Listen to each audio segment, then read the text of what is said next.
China is a nation of contrasts, a place where ancient traditions meet gleaming modernity and where rapid development stands alongside deep-rooted challenges. Known for its booming economy, futuristic cities and technological advancements, China projects an image of progress and strength on the global stage. Its remarkable transformation from an isolated agrarian society to the world's second-largest economy over the past 40 years has inspired admiration and respect. But this growth, this rise to global power, has come at a significant cost, a cost often hidden behind the glitz of its skyscrapers, the speed of its bullet trains, and the pride of its achievements. Beneath the surface lies a story of tight state control, human rights abuses, environmental degradation, and geopolitical maneuvers that have reshaped the world. From the struggles of the Uyghur Muslim minority to the vast surveillance apparatus blanketing the country, and from the environmental toll of unchecked industrialization to China's aggressive stance on the global stage, this is the multifaceted and often hidden side of China's rise. China's meteoric economic rise is often seen as an unparalleled success, lifting hundreds of millions out of poverty, building cities from scratch, and creating infrastructure that has astounded the world. But this success has been driven by an authoritarian model of governance led by the Chinese Communist Party, which governs with an iron grip over all aspects of life, economic, political, and social. The CCP's control extends deep into the daily lives of its citizens, shaping how they live, work, and interact with each other. While presenting an image of stability and unity, the CCP maintains its power through a sophisticated blend of technological surveillance, economic incentives, and ruthless suppression of dissent. China's vast surveillance network is one of the most comprehensive and technologically advanced in the world. Millions of surveillance cameras equipped with artificial intelligence and facial recognition technology have been deployed across the country, keeping watch over citizens' movements, behaviors, and social interactions. These cameras can identify and track individuals in real time, linking their data with ID cards, financial records, and even social behaviors. This is all part of China's effort to build a tightly monitored society, where the CCP can maintain order, prevent dissent, and control the narrative. The social credit system is a critical component of this surveillance state, effectively a behavioral rating system for citizens, where every action, from paying bills on time to voicing criticism of the government, can affect a person's social credit score. Good actions are rewarded, improving a person's score, while negative actions can result in penalties like travel bans, restricted access to education, and limited opportunities for housing and loans. This creates an atmosphere of fear and compliance, where self-censorship becomes a necessity for survival. Censorship is another powerful tool in the CCP's arsenal. China's Great Firewall is a sophisticated system that blocks access to foreign websites, including Google, YouTube, and Facebook, while controlling the flow of information within its own borders. State-run media dominate the narrative, and Chinese social media platforms like WeChat and Weibo are heavily monitored. Posts that criticize the government or touch on sensitive topics are swiftly removed, and those who attempt to expose corruption or human rights abuses are silenced through harassment, arrests, and sometimes forced disappearances. Independent journalists, human rights activists, and even academics walk a tightrope, knowing that any deviation from the official narrative could have severe consequences. The crackdown on freedoms in Hong Kong provides a stark example of how far the CCP is willing to go to maintain control. Promised a high degree of autonomy until 2047, the former British colony was a beacon of free speech, assembly, and open markets in contrast to the mainland. However, since the implementation of the national security law in 2020, those freedoms have been rapidly eroded.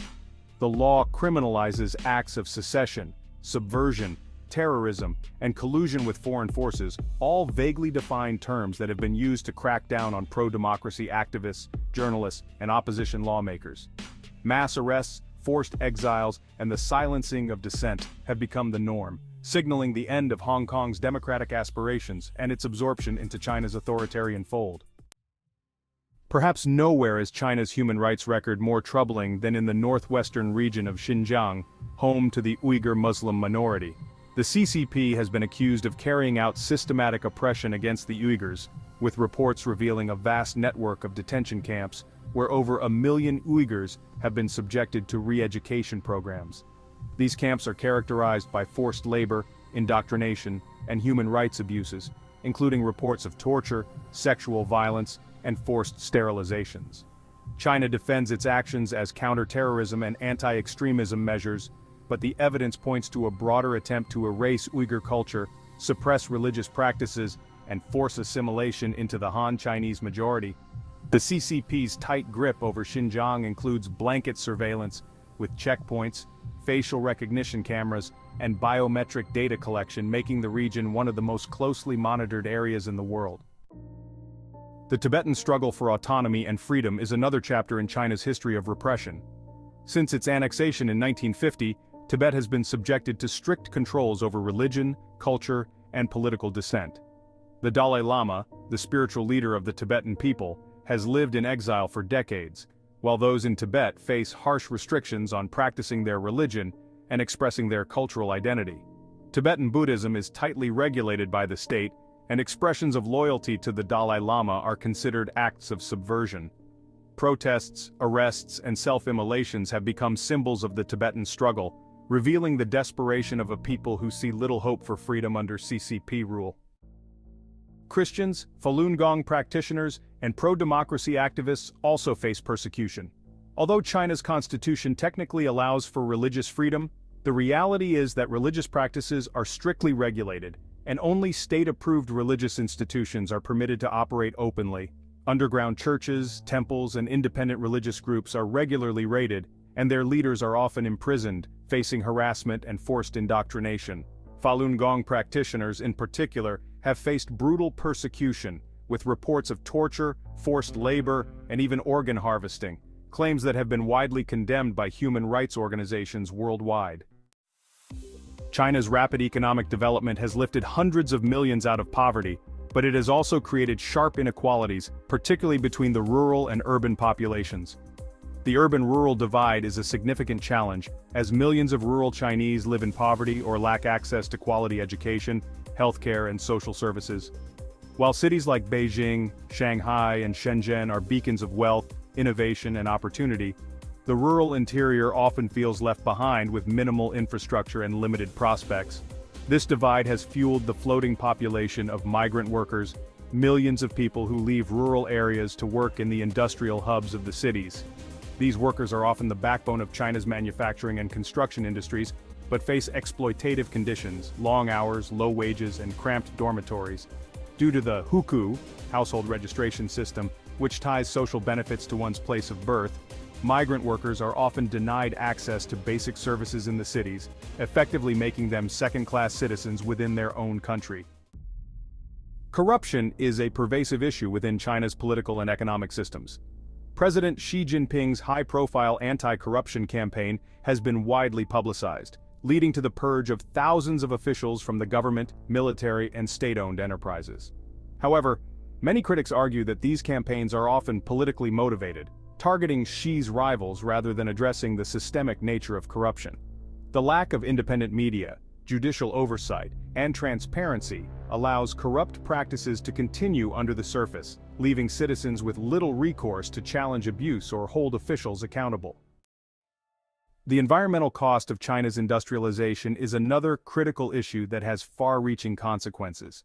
China is the world's largest emitter of greenhouse gases, and its rapid development has led to severe environmental challenges, from air pollution and contaminated rivers to deforestation and desertification.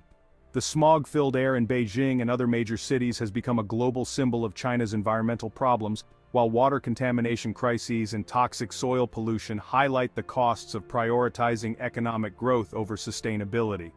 Although the Chinese government has begun to address these issues, investing heavily in renewable energy and implementing stricter pollution controls, the scale of environmental degradation is immense.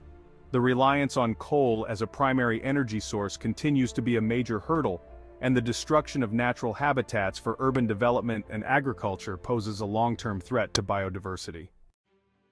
China's influence extends well beyond its borders, reshaping global economics, politics, and power dynamics. The Belt and Road Initiative, an ambitious multi-trillion-dollar infrastructure project, aims to connect Asia, Africa, and Europe through a network of roads, railways, ports, and pipelines. While the BRI has been praised for bringing development and economic opportunities to many countries, it has also drawn criticism for its debt-trap diplomacy. Critics argue that China lends money to developing countries for large infrastructure projects, only for those countries to struggle to repay the loans. When they default, China gains control over critical assets like ports or resources, extending its influence and often compromising the sovereignty of the borrower nations. Africa has become a key region for Chinese investment, with billions of dollars flowing into infrastructure, mining, and energy projects. While these investments have created jobs and stimulated economic growth, the consequences are mixed. African countries find themselves heavily indebted to China, with some forced to cede control over strategic assets when they cannot meet their financial obligations. Moreover, the exploitation of African resources by Chinese companies, the use of Chinese labor over local workers, and a lack of environmental and social protections have fueled concerns about a new wave of neo-colonialism. China's growing presence in Africa raises important questions about the balance between development, sovereignty, and sustainable partnerships. China's growing global presence is also reflected in its expanding military capabilities. The South China Sea has become a hotspot for tensions, with China's expansive territorial claims leading to disputes with neighboring countries like the Philippines, Vietnam, and Malaysia.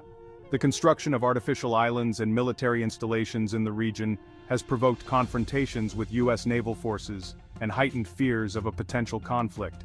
The Chinese military is rapidly modernizing, with increasing investments in technology, cyber capabilities, and defense, seeking to assert China's dominance in the Asia-Pacific and beyond. In the digital realm, China is emerging as a formidable player, using cyber capabilities to expand its influence and protect its interests. The country has been accused of cyber espionage, hacking campaigns, and intellectual property theft, targeting foreign governments, corporations, and infrastructure. This cyber warfare, which includes attacks on sensitive data, corporate secrets, and state institutions, is part of China's broader strategy to assert its influence in an increasingly interconnected world. China's economic model is complex, a paradoxical mix of free market principles and heavy state control. While the private sector is encouraged to innovate, grow, and compete, key industries like banking, telecommunications, and energy remain dominated by state-owned enterprises. The CCP's intervention in the economy can be sudden and far-reaching, as seen in recent crackdowns on China's tech giants like Alibaba, Tencent, and Didi. These moves have sent shockwaves through global markets, raising concerns about the CCP's desire to keep powerful companies in check and maintain its control over the economy. The dark side of China's rise is a reflection of its contradictions. It is a country of extraordinary economic growth and technological innovation, but also a place of deep social inequalities, political repression, and environmental challenges. It's a global superpower in the making, with vast economic ambitions and a willingness to shape the world in its image, yet it does so at the expense of human rights, freedom, and sovereignty. As China continues to expand its influence on the world stage, its ability to balance growth, international power, and social control will not only shape its own future, but also the broader global landscape. The question remains, will China's darker realities eventually become a liability to its ambitions, or will the country continue to project its power and vision of governance, unchallenged and unrestrained? The world watches as China walks the line between progress and control, between prosperity and oppression, in a journey that is defining not just its own path, but the future of global geopolitics.